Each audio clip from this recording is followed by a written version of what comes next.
আমার 10 মাসের বাচ্চা ফোন দেখলেই নিতে চায়। সাধারণত ওর সামনে আমরা ফোন ব্যবহার করি না, বা করলেও ওকে লুকিয়ে করি। এমন না যে ওকে আমরা ফোন দিই, একদমই ওকে স্ক্রিন টাইম দেওয়া হয় না এখন। কিন্তু এটা লক্ষ্য করে দেখেছি যে কোথাও যদি ওর কোনো বিভিন্ন খেলনা থাকে, তার মধ্যে যদি ফোন থাকে, ও গিয়ে ফোনটাই চুজ করে।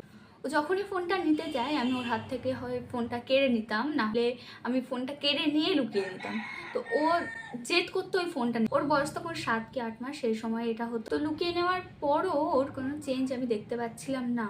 কিছুদিন এটা লক্ষ্য করার পর বুঝলাম এটা কেন হচ্ছে। আসল কারণ হলো, বাচ্চাদের আপনি যেটা থেকেই বিরত রাখার চেষ্টা করবেন, তাতেই ওদেরকে বারণ করবেন, এবং যেটা ওদের কাছ থেকে লুকিয়ে নেবেন বা ওদের কাছ থেকে ছিনিয়ে নেবেন, ওদের জেদ হয় আমি সেটাই নেব। এই সম্পর্কে বিজ্ঞান কি বলে? মানুষের মস্তিষ্কে একটি কৌতূহল নামক প্রাকৃতিক প্রবৃত্তি আছে। যখন কোনো জিনিস আমরা তাকে বারণ করব বা তার কাছ থেকে লুকিয়ে নেব, মস্তিষ্ক সেই জিনিসটাকে আকর্ষণীয় বলে মনে করে। এর থেকে কি হয়, মস্তিষ্ক থেকে ডোপামিন নামক এক হরমোন নিঃসৃত হয়, যার ফলে শিশুরা আনন্দ পায়। এজন্য আমরা যখনই তাদেরকে কোনো জিনিস বারণ করি, তখন তারা সেটাই আনন্দ পায় এবং সেই জিনিসটার প্রতি তারা আগ্রহ দেখায়।